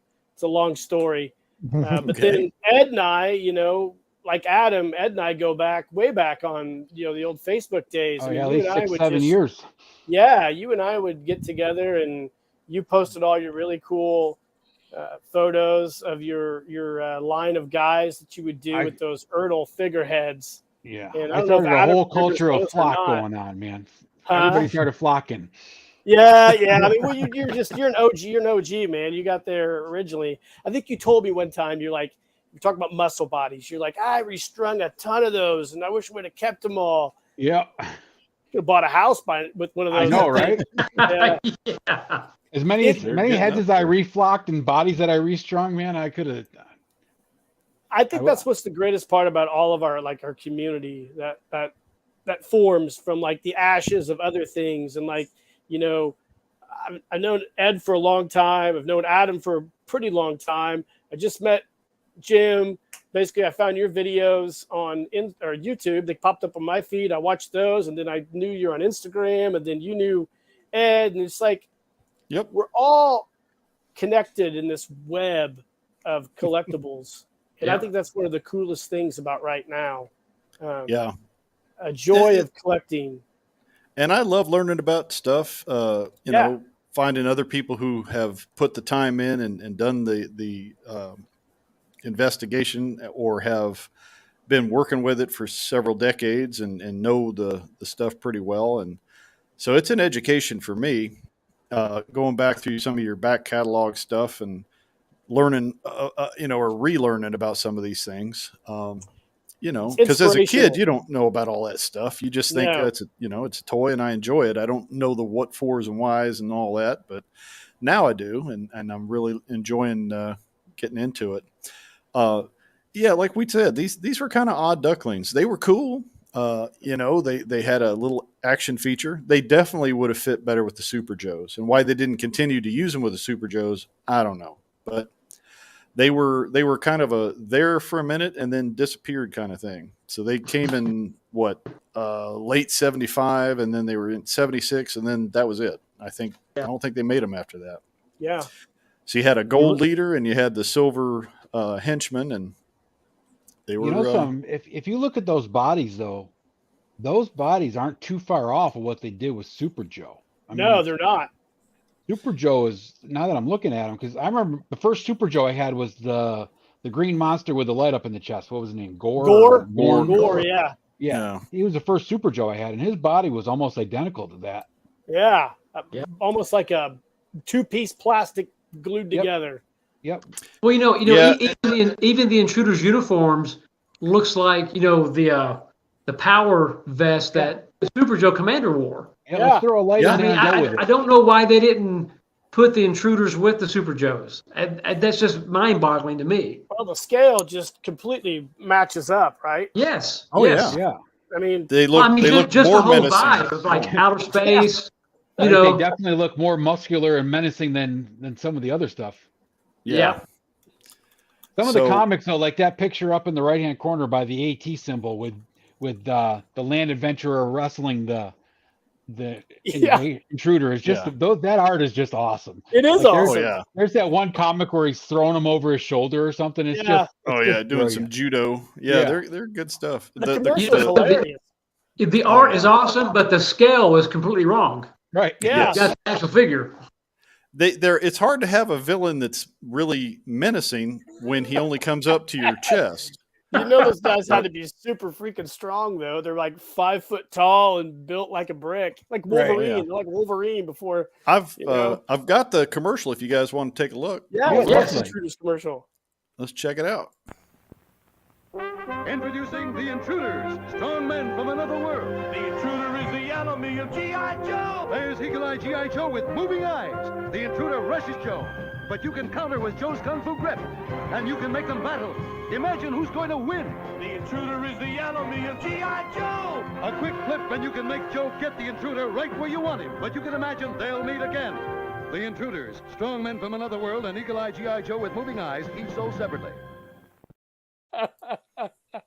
That's an amazing commercial, and if you looked at it, the way they had the camera angles, the Intruder almost looked like the same scale as Joe. Yeah. Tricky, yes, very tricky. All they needed to do was cover them completely in flock, and they would have been perfect gorillas. Yes, they would have. Better than the little tiny pygmy gorilla from the old set. But hey, those guys were scary. That's where somebody could make some money if they could figure out a way to make a replacement outfit for these, because these outfits go to crap real quick. Yeah, the attachment points don't hold up real well, and they do tend to crack. But yeah. Again, with this line, we got a whole new vehicle that was kind of in the spirit of the mobile command center they had before, but this one was very specific for catching intruders. So you got the big trapper. Kind of an odd. I understand where they were going with the accordion thing in the middle, trying to give it more articulation, but I don't know. I never had this one. It just looked like kind of a peculiar thing. Did any of you guys ever have this one? Yes, I love the big trapper. And a funny story. I think Hasbro are any of you guys ex-military? Yeah. Do you remember the Gamma Goat? Oh yeah. That looks like the Gamma Goat. It had that same accordion thing in the center, very similar. And I wonder if Hasbro kind of copied that after the Army Gamma Goat. That's a good question. Hasbro had a contact in the Department of Defense, so it's not highly unlikely that they did. Right. I mean, they could have just saw a picture and say, "Hey, that's kind of a cool looking vehicle. We can tweak it and paint it yellow, and boom, adventure vehicle." Wild. That makes a lot of sense now that you mention it. That is a real technology. Yeah. And so if you weren't fortunate enough to get the old command vehicle from the first adventure team line, this was available, and I think this was a whopping $14.99 in this catalog. Ooh. Big dollar. But how hard is it to find these kind of vehicles in any kind of shape nowadays? Are they all pretty beat up or spendy? Or prices I've seen on. Oh yeah. It's funny. My brother got me one for my birthday last year, and it was in excellent condition. It didn't have any of the decals on it. There it is. There it is, Gamma Goat. Yep. Huh. That makes wild. a lot of sense. But my brother got me one. The forward compartment where you would sit and drive. It had that cardboard piece. It was in great condition. The accordion piece was in excellent condition, but it didn't have any decals. So I went to Cotswolds, got their decal kit for the big trapper, put those in. I did have the cannon for some reason, so I was able to add that. I didn't have the cage in the bag, but I did buy a 3D printed cage to go the on the cage back. is actually the hardest thing to find on this, even harder than the I couldn't. I found one. I had it on my eBay watch list, and I think it started off for like around $60, but that thing ended up going for like $350. And it's like, really, the cage? Yeah, the cage. Wow. It's like the Mouth of Doom raft pole. Yeah, so it was out of the price range. So I did find a 3D printed one for like $65. I said, you know what? I'll buy it. It's good enough for me. I'm not a purist, but it was fine. That is a nice thing about 3D printing. Our buddy Wilhelm is an amateur 3D printer as well. And it's like when you can't find it, or it's crazy expensive to find an original, being able to render a piece with a 3D printer is a godsend. And absolutely. Or if you're not looking to just restore, but you want to do some customizing, you can whip something up in that AutoCAD type computer program and print it out and try it out and have fun. The 3D printing has got to be the greatest thing since sliced bread. I'm hoping maybe next year. I don't know about you, Jeff, but maybe next year I'd like to maybe get one and start my hand. Trying to do some 3D printing because I'm very jealous of Peter at Skull Reviews because he is knocking that stuff out of the ballpark. Yeah, Pete's awesome. Jim Enger too, right? Jim Enger. I mean, amazing. His stuff is amazing. Yeah, amazing. Speaking of 3D printing, Jeff did a cool video this morning about was it Huckster Industries? I did. They did that was a whole new 3D printed concept based on some old. I guess it was like a DARPA thing, or I remember seeing some footage of them trying to make a observation flying platform thing for the Army at one time, and it's reminiscent of that. Yeah. Yeah, it's I think it's based on that Hiller design. I think Pete. The funny thing is Pete did a video, I think, a few days ago. Then I had mine, and then it's almost the same video because we both talk about the same things. And I think the most astonishing thing about my video was Sean actually commented on it. Now, I've posted a ton of videos about Sean's stuff, and I've never gotten him to comment on anything. So he came out of the cracks. He came out of the cracks and commented, which I thought is pretty funny. I think Sean's a recluse, though, man. Oh, I'm sure. I remember when he was on Facebook, he had his own Facebook page and everything, and he'd post like once every month. Yeah, it was always like real quick. Yeah, thanks, guys. Gotta go. Yeah, I know Paul Knapp would like to get him on the show, and I'm like, some of these guys they're not gonna do. Leave me in the basement in my dungeon. I'm good. Just don't mess with me. Yeah. Some of those guys just aren't really gonna get on the camera and talk about stuff. Hey, right. Jeff, I want to get one of those because those things are amazing. They look like something Hasbro would have made back in the 70s. Yeah, it's a really cool 3D printed piece. Now, and like Jeff mentioned in his video, it looks just like something you'd have seen on a Johnny Quest cartoon back in the day too. It's got that sci-fi cool look. Yeah. Well, yeah. Speaking of Johnny Quest, Huckster's been doing stuff for what? Probably 5-6 years now. Yeah. Well, hold on here. I'll show you guys something. There he is, Dr. Benton Quest. Yeah, that's awesome. Did that custom. So here's one of the first things I bought from Sean, or bought off Cotswold through Sean, and he did this originally for the G.I. Joe Collector Club. This is his gyro. I don't know what it was called. I call it the gyro pack. But it was kind of like an update to the helicopter pack. More. Here's a funny story about this. When Sean first did this, I believe he did this for a display at the G.I. Joe convention. And it was really cool. He made it a diorama and everything for it. And the cool thing was it actually has a little wheel here that spins these. Nice. He has a mounting system that mounts in the actual vintage ATV.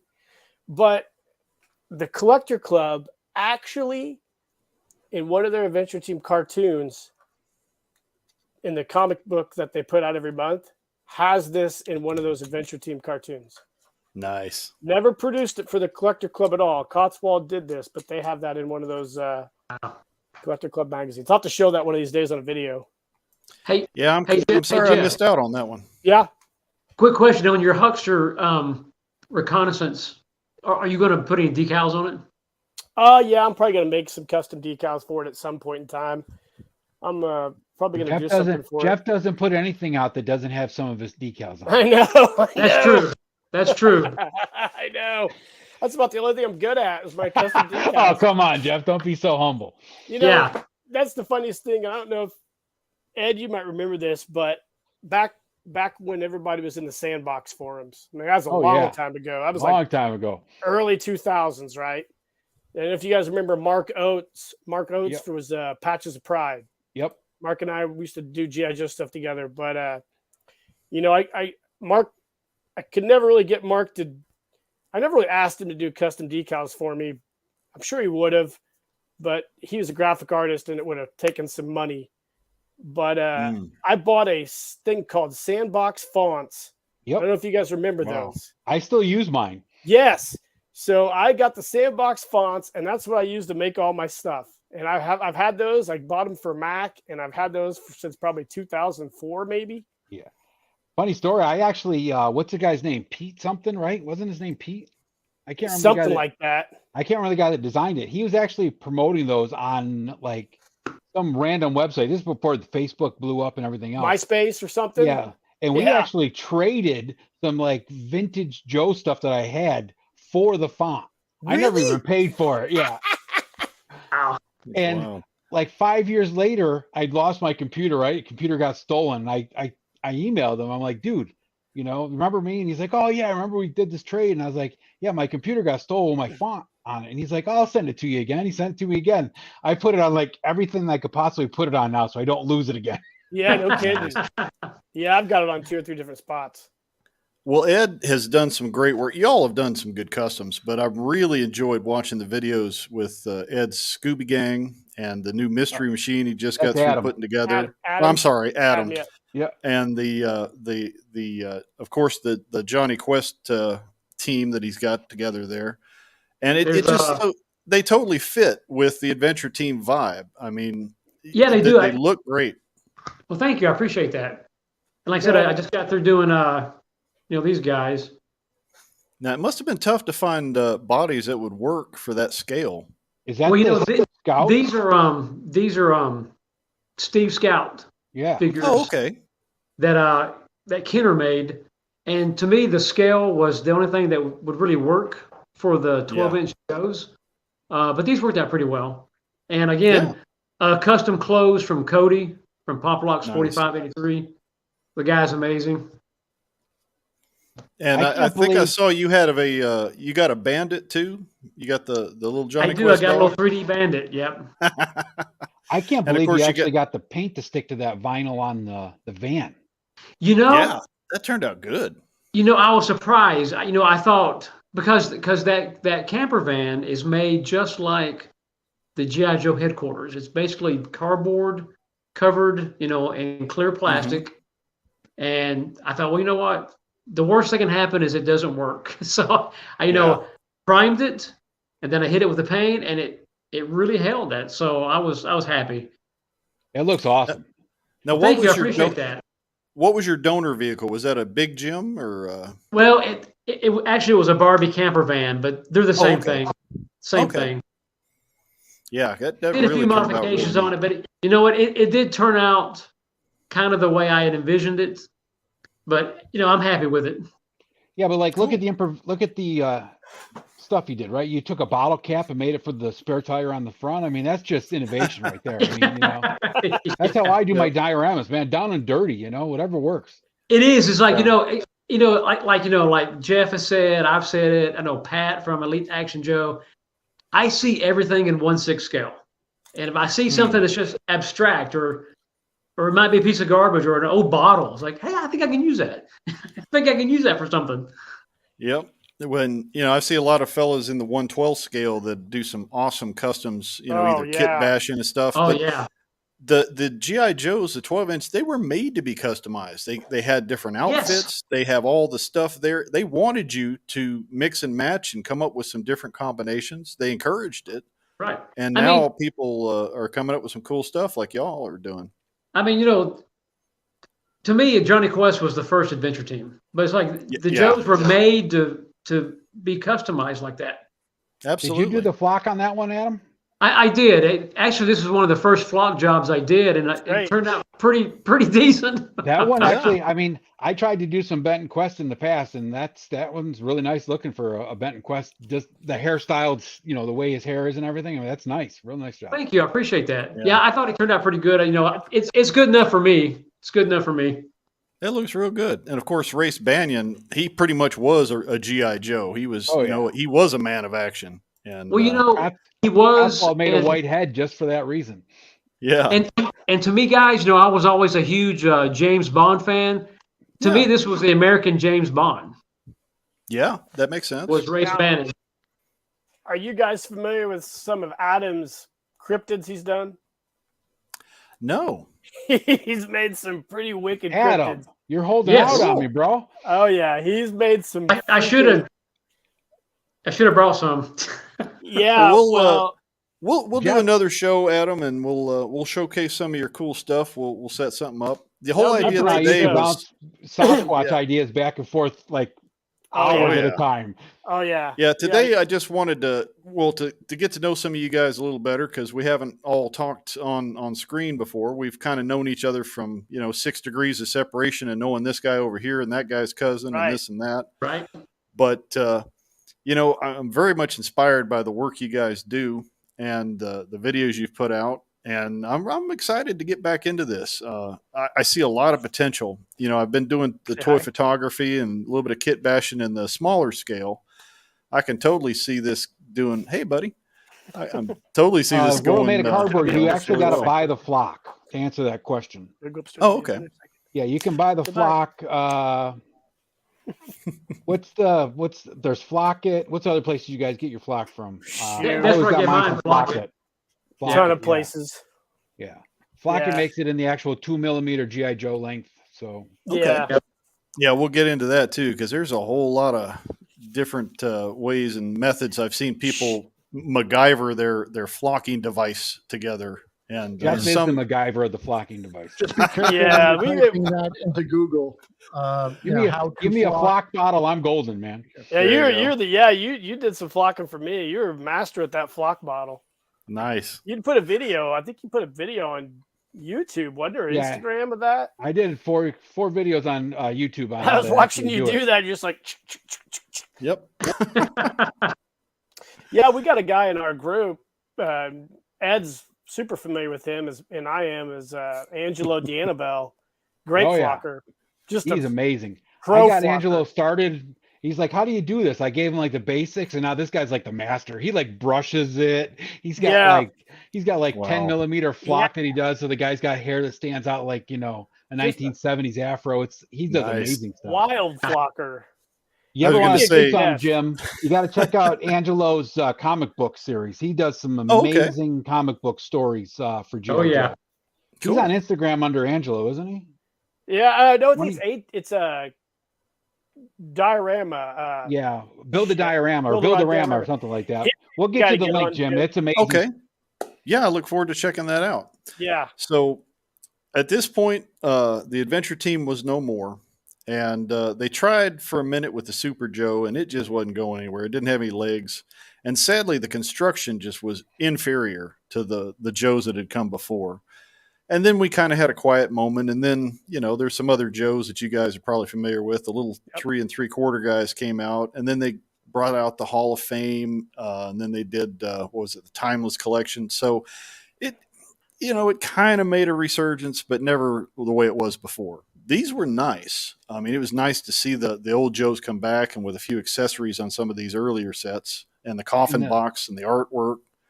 It was probably mid-90s they released the Classic Collection, which really blew up, and that's what really launched G.I. Joe 12-inch back into the fold. If it wasn't for the Classic Collection, we would have never gotten these updated 12-inch anniversary sets. Yep. Some were, it was kind of hit or miss. I heard that, especially with its cousin, the Action Man, when they did their 40th releases, a lot of the fans were not happy with the body construction. I mean, it wasn't as good as the old stuff. Nothing ever is, but how did you feel about some of these Joes, these re-released Joes? Were they inferior in some ways? Were they okay? The biggest problem with the re-release Joes was the flock. You could wipe your finger across that and it would just wipe right off. Ugh. Yeah, that's no good. I haven't opened this one yet, so I don't know. Yeah, the quality was weird, and you'll notice there in that picture, that's an Air Adventure in a Sea Adventure outfit. Yeah. So to me, what I thought was odd about some of those early releases, like especially the Meyer exclusive sets, was the people that were working at Hasbro doing these didn't have any idea about the adventure team. Yeah. Which is wild, because I think the guy who was running the line at the time, he's been on, God, I can't remember his name. He has a G.I. Joe book out. He's been on the Daryl regular the Priest? Yes. Yeah. I think it was Daryl. And he should have, I mean, if he was doing that, you would have thought he would have approved that, but that just never made sense to me why that was. Yeah, Daryl. You want to check out a good book. This is Daryl the Priest book. It's called The Collectible G.I. Joe, an official guide to his action-packed world. It covers everything vintage from 64 to 76. He's working on a Star Wars one if he hasn't got it done yet. I don't know how much control he had over what was actually getting released, though. Yeah, me too. I don't know either. That's a good point. Well, that's a good point, Ed. So now we're gonna touch on Jeff's sore spot. We're gonna talk about the Collector Club for a moment, because they did through the 2000s. They were doing stuff. Some of it good, some of it not so good. I can just see the look of anger at Jeff's ex-girlfriend that he's got in his eyeball. And again, the fans, as Michael French says a lot of times, the fans are doing the best work. If it's a fan-driven thing, a lot of times you'll get some good results because people are coming up with good ideas, or they're trying to come up with ways to innovate and bring in the nostalgia, but with maybe better body construction or better uniforms. It was kind of a hit or miss with the club, from what I can tell. And then they were getting into the the 4-inch anniversary stuff as well, and the prices on these were exorbitant, and now in the secondary market they are just ridiculous. Yeah. These were low production runs, and if you didn't get them, especially when you get into stuff like these convention sets, like this thing. Well, no, this one wasn't a convention, but it was. This is probably one of the better examples of what the club did. Yep. They came up with a original character with a good head sculpt, idea, good uniform, good gimmick of being able to. So sometimes they did a great job, and then sometimes they did the man of mystery or whatever, the arcane guy. Did the club use Cotswold bodies, Jeff? No, they used for the membership figures. They used, I believe, it was always Master Collector, or not Master Collector. I'm sorry, either not. Early on, I think it was Masterpiece Edition bodies. Yep. And then I think maybe they used some timeless stuff. They used the same molds that Hasbro would use for those reproduction ones. Yeah. Right. Which now some of everybody could use. Yeah, this one, I wish they had mass produced, because I've been doing some research on it. I'm a big Sasquatch, Bigfoot fella. Yeah. I love these things. Great set. And the Air Adventurer in this one, I think he's got the more articulated body that they used on it. It looked like great suit, great accessories. I mean, it's just a great set. This, I don't know why they couldn't have sold something like this at retail, but that's not what the club was about. You reviewed this set recently, didn't you, Jeff? I haven't reviewed this one. I'm gonna make my way through all of them. I have all of them. I did the polar bear one. You did the polar bear one. That's right. Yeah. Yep. Now Hasbro did do a Yeti one, so they had the white version of the critter. The Joe that came with that didn't look great. I don't know. No. The suit doesn't look good. The body, outfit. And the hands, they just gave him gray hands. You can still see the fingernails. It's like those are supposed to be gloves. Come on, guys. Yeah. So they phoned that one in. I might get the Yeti just because I like that figure. Is the big fluffy figure articulated, or he's wire? He's got a wire. Is it wire? Okay, cool. Kind of like the old Evil Knievel's. Mm-hmm. Hey, it's 5:30. My wife just got home. We're going to have dinner, so I'm going to have to cut off. Right, Adam. Thanks for thank you, Adam. I enjoyed being here, guys. Great meeting you guys. Jeff's good to see you again. See you, buddy. Can't wait to do this again. But next time, we'll do some of the cryptid customs. Cool. Sure. Cool. We'll put something together. Thank you, Adam. I appreciate your time today. Great, guys. We'll see you later. All righty. Okay. Yeah, we're running a little long today. I apologize, but it's all right. When you get this many folks together, it's kind of hard. It's like herding cats. You know how it is. We'll make it through. Hey, yeah. I did 3.5 hours on Hella Dope last Sunday. I'm good. Man. Yes, you did. That was 9 o'clock at night. Yeah, we're not going to do a marathon show like that. We'll wrap it up here in a minute. But I just wanted to point out some of the convention sets were really good. Some of the collector club stuff was really well done. Some of it, not so much. Currently, the Joe team is MIA. Hasbro has made no plans to do anything else in 12-inch, and I think that is a huge mistake on their part. They're into these, I guess you call them shampoo bottle figures, these goofy all plastic figures. It's the Marvel stuff and the Star Wars stuff, and nobody's buying them except to do custom parts and this and that. So I don't know where their head's at on this stuff. It's a shame. Maybe the shame part is that, like, even for like the anniversaries, the 40th, the 45th, and coming up on the 50th, right? Big times, you should at least put out one figure, right? Yep. It's not going to break their bank to put out one figure. They're not even doing anything. If fans came first, the way Hasbro has always claimed, then you would think that'd be the case. Right. But I think we've learned better in recent years. They do not care. No, it's all about the fans do. Yeah. And, like we've talked about, Cotswold is a great resource. What you guys are doing with your customs, and I know sometimes you will build pieces and sell them off, and Yep. you're, if nothing else, you're pointing people in the right direction for how to do it themselves if they want to rebuild, refurbish, resurrect a Joe. And so, this is another rabbit hole for me, but I'm enjoying it. I think this is the right way to go. This is definitely good stuff. I think it's, of all the genres of G.I. Joe, spanning from 64 till whenever, I think this has been, I'm an adventure team guy, but I'm probably the same age as Ed. I mean, I'll be 49 this year, so we're around the same age group. But, I get the Real American Hero guys. They got a cool genre that they love, but I think the adventure team is right where your imagination needs to be. If you're a kid and you get these 4 nameless, faceless adventures, you don't have any backstory, you have no file card, you have nothing. You make up your own guide. Some people make names for their figures. I don't. I just have like a guy, he dies, replace him with the guy looks just the same, like Kenny from South Park. Yep. But it's where I think the adventure team's like, I don't know if you guys agree with me, but it's like you get a blank slate. You get 4 blank slates, and then it is what you make it. And what you make it is great. You and I talked about this plenty of times, like with the adventure team and with the adventure people, right? That was what it was all about. Like there was just, here's a guy with a boat, here's a guy with a gun, here's a guy with a cage. You make the story up, right? We're not going to tell you what to do. Even when the Real American Hero came out, those guys, like I caught, you and I are at the same age, right? So we caught the beginning of that. Yeah. You still got told what the story was, right? Yep. It was, you got a bad guy, you got a good guy, and you could go and you could obviously tweak it a little bit, and you still use your imagination, but not completely, right? I mean, there was no right.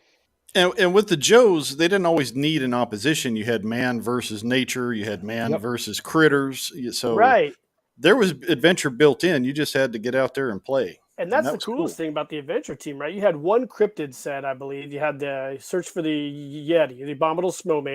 Then you had the pygmy gorilla, could have probably been a cryptid, I guess. But but people have taken those 2 sets and just built their own cryptid genre off of that. Yeah. And hey, I built the whole AMSID when I was doing the Joe's a lot back in the day, which was the Adirondack Mountain Cryptid Investigation Division. You did. You did. Badges made up and everything. Yeah. You did not doing photo stories of those, because those would have been some great photo stories too back in the day, because you had some great looking figures. Great looking figures. Yeah, and, I was going to say, Jeff, you've got some pretty cool custom Sasquatch stuff you've been working on there too. Yeah, I've made my own stuff. I've bought stuff. I've created a bunch of different stuff for photo stories. Most of my stuff after I left Facebook for a while was basically photo story driven. I'd envision a photo story, I'd make the stuff for it, make the photo story, then move on to the other one. And the funny story is Jeff and I actually were always talked about cryptids, and back then the only thing offered was either the really expensive Sasquatch set that you just showed, or you could still get the Yeti, right? Yep. Some of the guys were like taking that Yeti and dyeing them brown with fabric dye and then painting up his plastic parts for making a Sasquatch. Jeff and I both simultaneously, like one day, like showed pictures. You were like, "This is the custom Sasquatch I'm building. Here's the skeleton I'm making. The custom hands I'm sculpting." And me and Jeff were like, "Well, how'd you make that?" We're like, "Oh, we did this, this, and this." Yeah. Like necessity is the mother of all invention, right? And you just build your own stuff, and I still do, and it's super fun. And that's what I love about the adventure team is, like, you can sew the clothes. You can create the gear. You got all these vendors now that supply you the gear, but you make the story. And I think that's one of the coolest things about the 12-inch format adventure type stuff is that you take the adventure team and you create an adventure.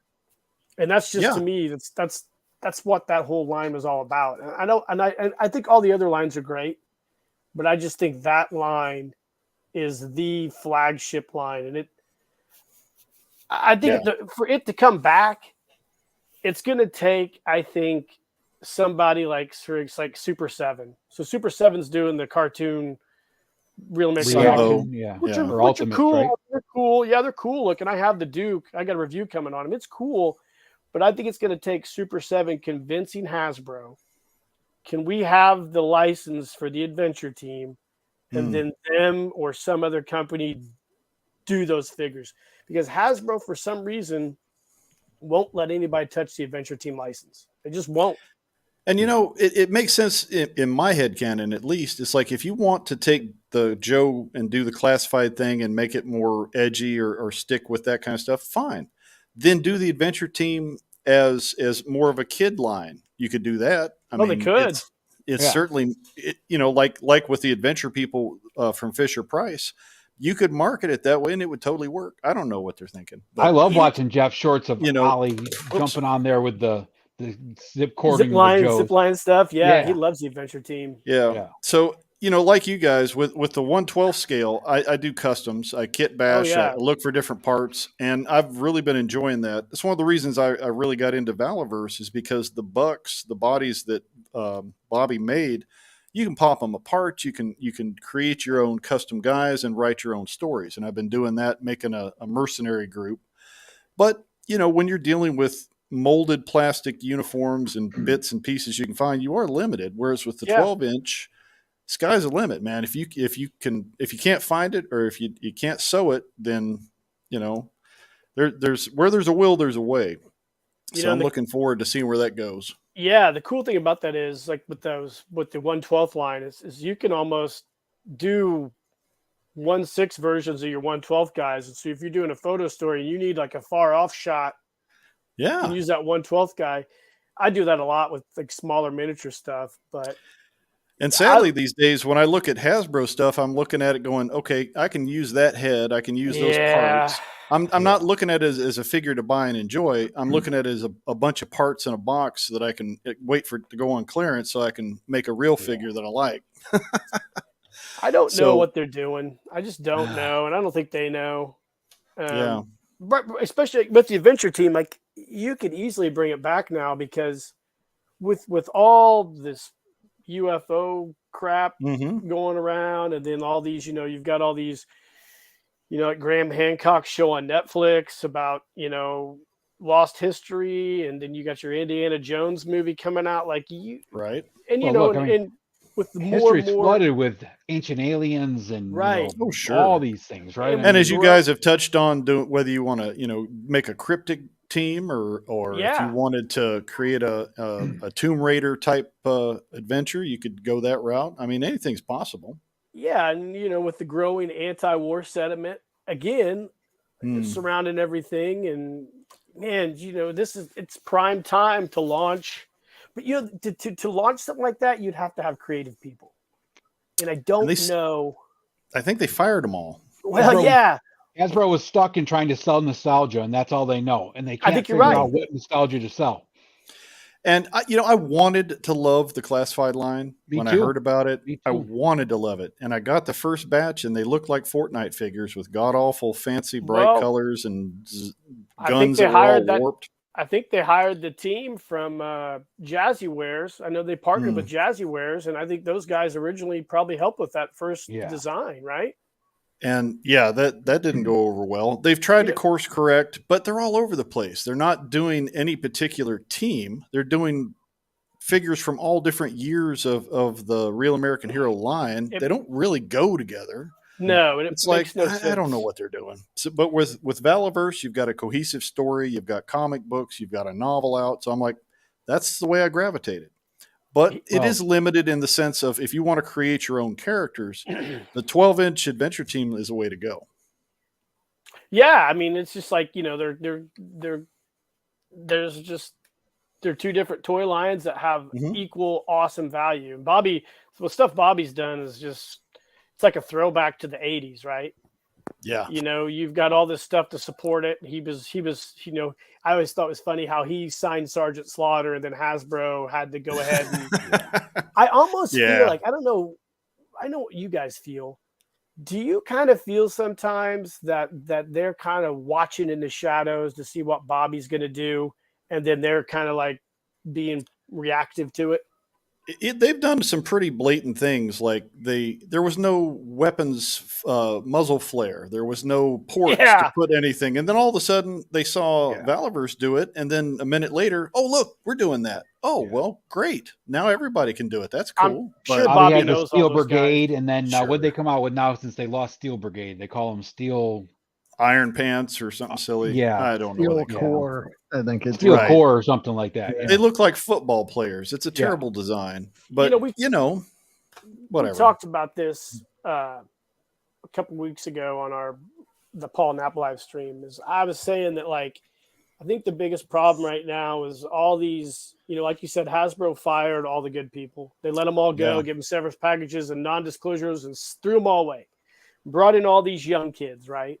And we know how that goes nowadays. We don't have to get into all that garbage, but you want a Bud Light, Jeff? It seems to me like there's no creativity. Like, these are kids that grew up in the video game era that had everything given to them. Yeah. You didn't have to use your imagination. You just had to do stuff. And then that's the same people now that are working on G.I. Joe. Like, I would like to see a new direction for G.I. Joe. Like, how about we get some creative people? Yeah.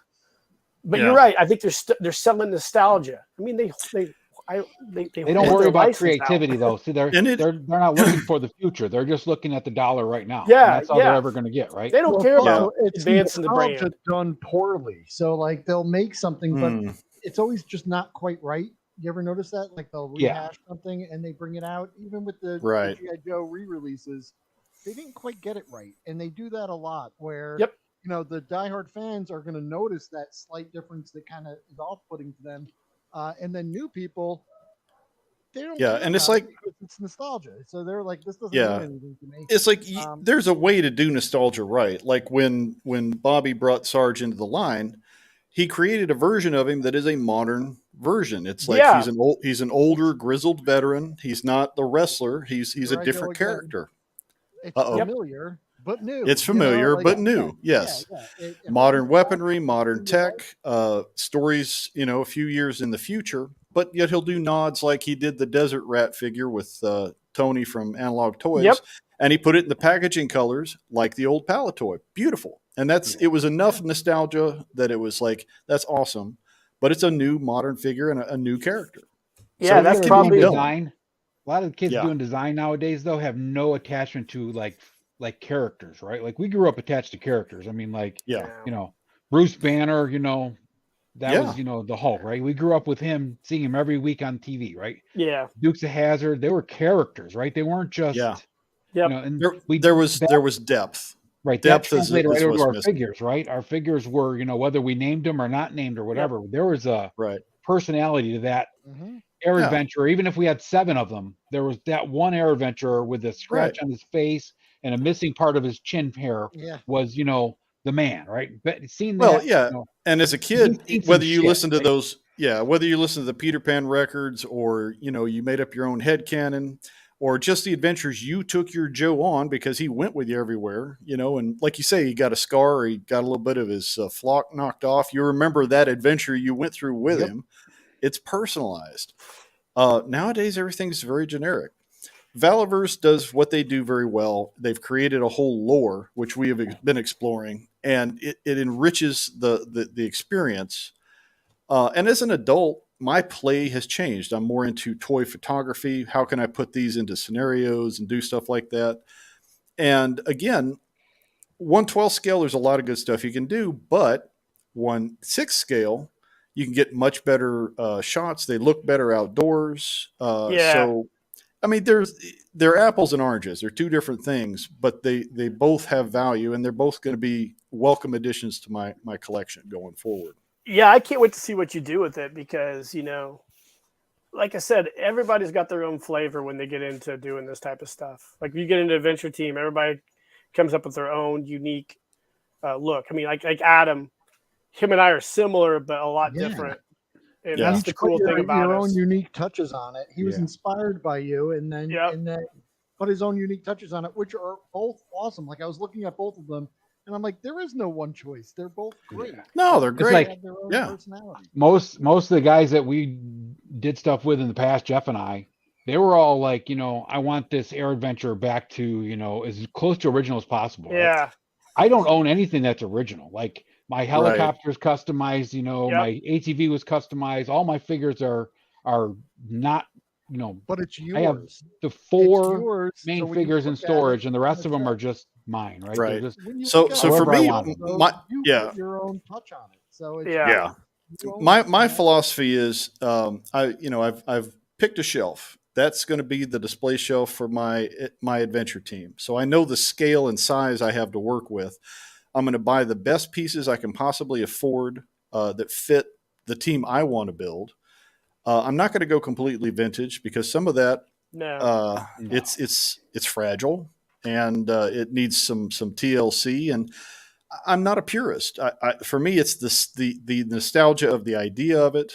So I'll do a mix of some Coswald pieces. I'll do some of the modern Joe bodies with old Joe heads, or whatever works for what I'm trying to build. So I'm going to pick up a few key pieces to start with based on your guys' advice on what's a good deal and what isn't. And I'm going to be looking at certain types of bodies to do some custom stuff. I've already picked up a few odds and ends to start building my Bullet Man. So when I get all that together, I'll give you a progress report. But the idea with this series for Largo's Lair is just going on this adventure. So every now and then when I get a new piece in or something that fits, I'll put together a show and we'll talk about it. Yeah, and we'll see where it goes. I'll definitely come back on. I'd love to. Cool. This is fun. Hey, Jeff, is that guy that was, I think he's from New York City. He used to do a lot of stuff for Cotswold. He had his own store too. Third Sons Books? Yeah. Mm-hmm. Is he still operating? Yeah, hell yeah. He still has a really big eBay presence, and he's still making. He's got some really good stuff too. For expensive. I mean, he makes some really good reproductions. They're expensive, but he makes some great stuff, and he's selling some collector club stuff too. I don't know if it's from his collection, but yeah, he does a really good job. Really good job. Yeah, I've looked at some of his stuff. It's spendy, but it's nice. That's another thing. There's going to be some stuff that's expensive. I mean, it's just. You're not going to get around it. And I don't mind spending the money if it's a good piece, if it's something I know I'm going to enjoy, and I'm going to, like with the Mike Power, I knew I want that one, so I'm willing to go hunt for it, and I knew it was going to cost, and I think I got it at a decent price, it's. Yeah. For me, Punk with Toys was just talking about this last night, right? What's it worth? Well, it's worth what someone's willing to pay for. It right? is exactly the market economy, right? Yep. Just beware. I think, and Ed can speak to this. The adventure team, there is a deep into the swimming pool. So if you start going in, you might go in, and you're like, oh shit, I want to do this now, and I want to do that now. Next thing you know, my mind never stops. Yeah, another set of figures that came out. Remember the Real Heroes? Those were designed by Don Levine, who actually created G.I. Joe. Erdl. Yep. Wow. For Erdl, and they used the G.I. Joe body, different hands like Captain Action, newly sculpted heads. They were done in honor of 9/11. So there's firemen, NYPD, and FDNY, right? Yeah, FDNY. Cool. Yeah. Really, I mean, that's some quality gear with those figures. But yeah, it's a rabbit hole. So bring a lantern, and it's a dangerous one to carry a machete. Bring a lantern and bring some money. And there's all kinds of side ways to go with, like, there's 21st Century Toys. There's Elite Brigade. There's all kinds of other areas to look at and go, well, is this worth looking at? Or, I guess it just depends on what you're building. So my game plan for now is the core group. So I need an Eagle Eye. I need a Mike Power, I need a Bullet Man, and I need an Intruder. Now, once I get that, then I'll move on to other adventurers. Now, if you don't, I follow Captain Cosmos, I think it's. Yeah, I think it's them or somebody else is making a reproduction Eagle Eye right now. Oh, so really? You won't be able to find I think that's Captain Cosmos. Yep. So you probably will be able to buy a reproduction Eagle Eye from Cotswold sometime probably within the next year or so. Yeah, that's good news. Yeah, so if you want to save some money, he's on Instagram too. And I don't know, I might have told you this, Ed, but I was chatting with Greg about that new White Elephant Toys relaunch of Super G.I. Joe, which is really cool if you haven't checked that out. But I said something to him about now you guys need to develop a modern, more super articulated muscle body. And he said, who says we aren't? So now they're the White Elephant Super Joes. I've seen Gojitron, and I've seen I think, was it you, Jeff, that just recently did a video on that, the first one? Or I saw somebody recently. No, somebody else has done them. But is it in the original scale, which was not, what was it, 9 inch? 9 inch. Yeah, it's almost 9 inch. I think it's not quite. It's like 8.75 or something. I remember they were bigger than the Migos, and they weren't. The originals, the quality wasn't great. I think I had one as a kid, and it broke quick. Yeah, still terrible. The concept was good. I like Buck Rogers and Flash Gordon, and those, that's cool. It's right in that lane. And they did their own flavor on Mike Power. They gave him more of a metal cyborg piece to his head and all that. So it's like, that's another rabbit hole I might go down, but it's like, let's stick to the 12-inch for now before I go to Super Joe. They are Christmas making 1978. I got the Gorn figure with the light, and my grandparents had an attic. And me and my brother, he got a Super Joe. I got Gorn. We were up there with those light things, just battling hours. That's awesome. Yeah. The fact that it really worked, because a lot of people couldn't find the critter. You only had the light feature on Joe. So it's like, well, I got a flashlight on a figure. Okay. Yeah. Now, Jim, White Elephant does make 12-inch heads of the original Super Joe figures. They don't have the scar, because I don't think they can do that because of licensing issues, but they have a 12-inch figure of the Super Joes and the Takara Combat Joe, which is a really cool head sculpt. I have one of those. Really unique head sculpt. Very cool. I got a plan for it too coming up. So that might be because I'd like to have a little variety as I build the team out, but I'd like to stick with some nod to the classics. That's a great way to go. That's a good idea. Start out building your core team, man, and just branch out. Yeah. Yep. So I'm going to give you a little warning, Jim. About 3 years ago, I went on a trip, met this guy who, through another friend of mine, right? Went on a guy trip, right? It was 2.5 years ago, something like that. And we were sitting around drinking one night, and he starts telling me about how he wished he could get this action figure that he still has restored from when he was a kid. It was an original hard hands Man of Action. And I was like, well, what is it? And he's like, well, it's a G.I. Joe, And I was like, he's all embarrassed, didn't want to say it. I'm like, I could do that for you. He's like, what do you mean? I'm like, yeah, I could restore the whole thing for you. Uniforms, all of it, right? And he's like, what are you talking about? So he sent it to me. I restored that figure for him, sent it back to him. And I think he's up to like 25 Joes now. And he's got a headquarters, a couple of Jeeps, a couple of ATVs, a helicopter. So just be careful. It's like a drug addiction. Yeah.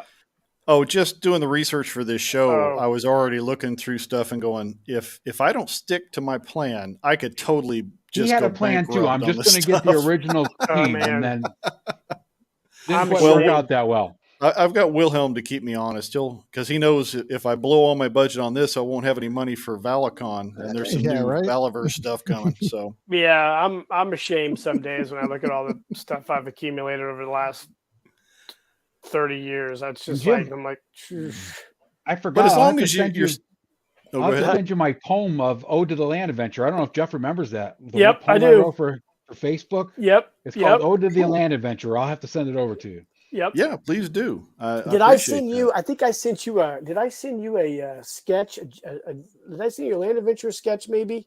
Yeah. I can't remember. Yeah. I think you did when I actually originally posted that. Yeah. Yeah.